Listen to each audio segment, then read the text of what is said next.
In this study conducted by Michael, Kyle, Grant, Nancy, and David, we will be covering two main issues that currently affect the Saladino's company, and those issues are communication and safety in the workplace.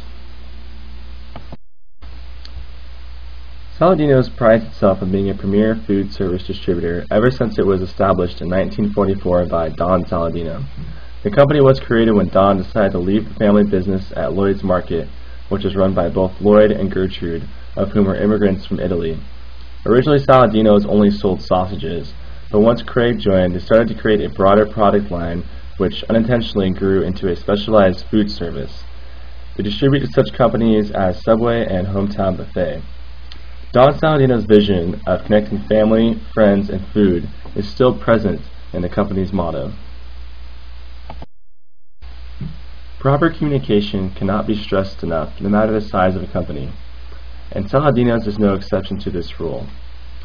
In just the last decade, they've expanded from 100 to 417 employees, stretching over 5 states, so communication has become somewhat of a challenge.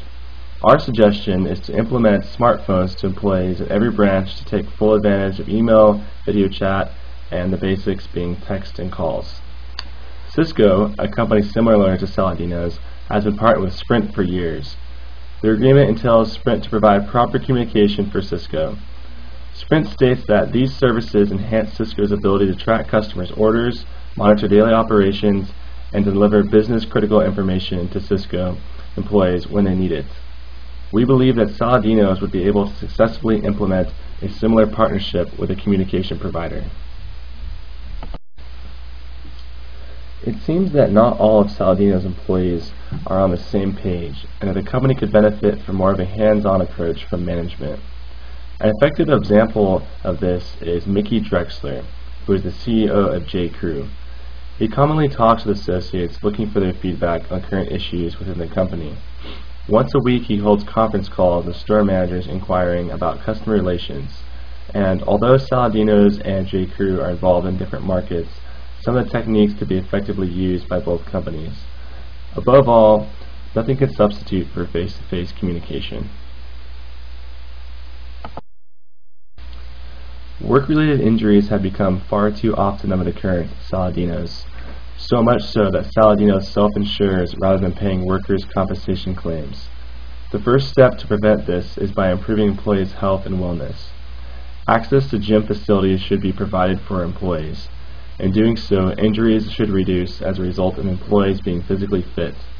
Morale and happiness could also improve, as studies have begun to attribute happiness to healthy lifestyles. Ray's Boathouse in Seattle pays for their employees' gym memberships, and has seen a rise in productivity. The cost of paying for foreign employees' gym memberships is expensive, but the benefit of reduced illness and injury outweighs the price. Incentives could also be put in place to promote safety and a healthy lifestyle.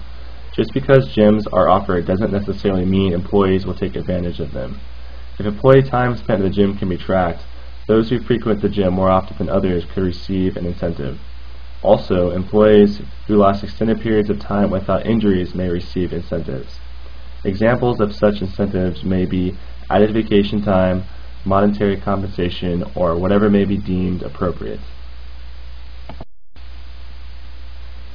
A simple and cost-effective way to prevent back-related claims would be to require back braces for any employees who routinely lift, regardless of weight. In a study performed by UCLA public health students, Home Depot reduced its number of back injuries by a third after implementing back braces. Although the study took place 15 years ago, the human body has not changed enough in that time span to make the findings relevant. Regardless of age, race, or gender, back injuries were reduced.